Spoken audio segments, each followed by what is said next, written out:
এবার খোদ BLO CPM এর এক কর্মীর বাড়িতে ফর্ম ছড়িয়ে রাখা নিয়ে চাঞ্চল্য ছড়ালো এলাকায়।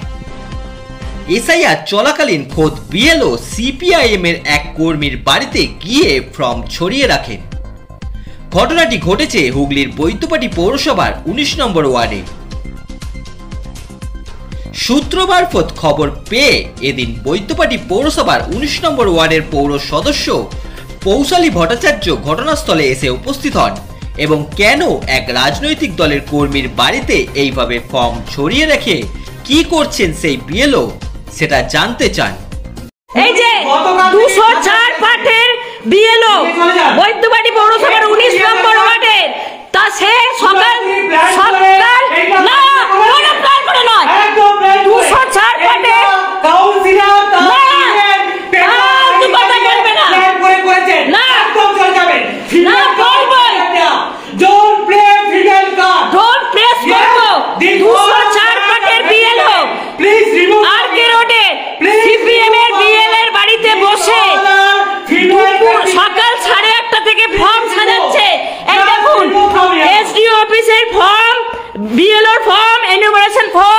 দেখুন BLA2 204 পাটে BLA2 সিপিএম এর এজেন্ট সন্দীপ গাঙ্গুলি তার বাড়িতে বসে ফর্ম সাজাচ্ছে। এটা কোন স্ক্যাম প্ল্যান নয়, ফালতু কথা বলবেন না। 8:30 থেকে সিপিএম এর BLA card he is capturing without my permission. This is fully না আপনি বাড়িতে এলাও করেছেন না, আপনি যা ইচ্ছা বলুন, আপনি জানান জানান জানান জানান জানান না যতক্ষণ আমার বিএলও বেরোবে আমি যাবো না to capture my private message I will capture you যাই আপনি ক্যাপচার করুন না, আপনি ক্যাপচার করুন। কিন্তু সেই মুহূর্তে বিএলও কিছু না বলেই বেরিয়ে যান।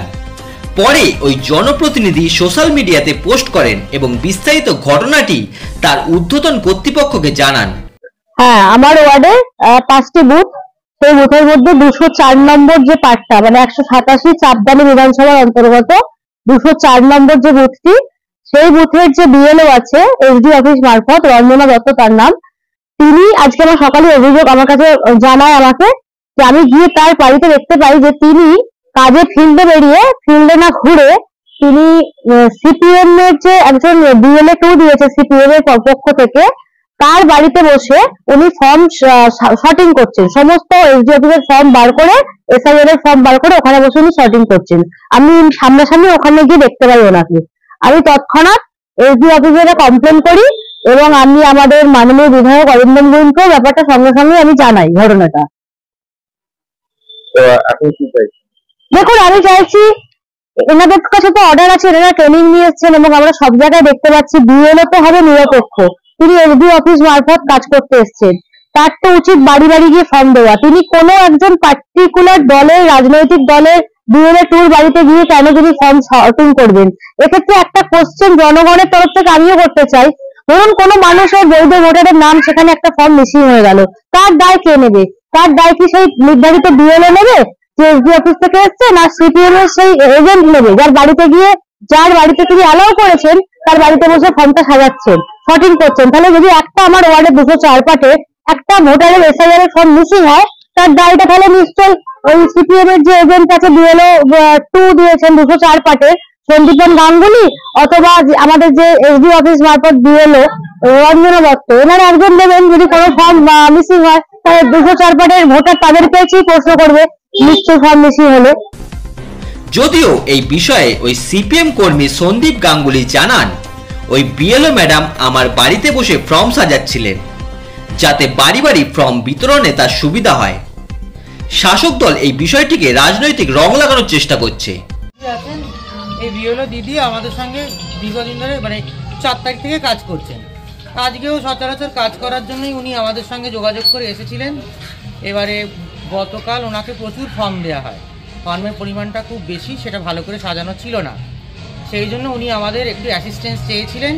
ওনার টয়লেট যাওয়ার রিকোয়ারমেন্ট ছিল, সেই জন্য আমাদের বাড়িতে উনি টয়লেট গেছিলেন এবং সামনে ঘরে বসে ওই আপনার উনি যে ফর্মগুলো পেয়েছেন সব তো এদিক ওদিক করে মানে ছড়ানো ছেটানো আছে সেইগুলো বসে একটুখানি রেখেছিলেন, রেখে আবার ব্যাগে তুলছিলেন এবং সেটা মানে মিনিট 5 নয়।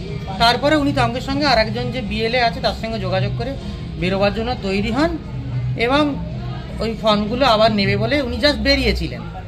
তার মধ্যেই আমাদের যে লোকাল পৌর প্রতিনিধি আছেন তিনি এসে মোবাইলের মাধ্যমে কভারেজ করে হাউমাউ করে চাঁচাতে শুরু করে দেন। কারণ বুঝতে পারছেন ফিমেল ইন্ডিভিজুয়াল, ওনার হেলথ স্যানিটারি সিকিউরিটির জন্য ওনাকে প্রোভাইড করতেই হয়েছে এবং উনি সেখানে ব্যাগটা রেখে গোছাচ্ছে। সেক্ষেত্রে একদম মানবিক দিক থেকে আমরা ওই ঘরটায় 5-10 মিনিট মতো উনি ঘরটায় একটুখানি ব্যাগটা রেখেছিলেন, সেটা একটা সমস্যা হয়েছিল। এর বাইরে আর কোনো সমস্যা নেই। না, ছবিতে দেখা যাচ্ছে সমস্ত কিছু আপনারা পুরো কাগজগুলো ছড়ানো ছিল। হ্যাঁ, উনি গোছাচ্ছিলেন ওখানে ব্যাগটার মধ্যে প্রচুর জিনিস ছিল। এখন সেই ব্যাগটা নিয়ে আমরা হাতে ঘুরছি। এই ব্যাগের জিনিসগুলো গোছানো ছিল বলে উনি ওখানে জিনিসগুলোকে গোছাচ্ছিলেন, আর কিছুই না। অভিযুক্ত বিএলও আরো জানান তিনি সুগারের রোগী, তাই বারবার তাকে বাথরুমে যেতে হয়। তাই তিনি ওনার বাড়িতে বাথরুম যাওয়ার জন্য ঢুকেছিলেন এবং ফর্মগুলি সাজিয়ে নিচ্ছিলেন। এরপরই ওই এলাকার জনপ্রতিনিধি পৌশালী ভট্টাচার্য এসে ছবি তুলে ওই ছোট ঘটনাকে বড় করার চেষ্টা করছেন রাজনৈতিক ফায়দা তোলার জন্য। আমার কিছু ঘটনা হয়নি, আমি জাস্ট ওনাদের বাড়িতে এসেছিলাম, এসে আমি বেরোতে যাচ্ছিলাম।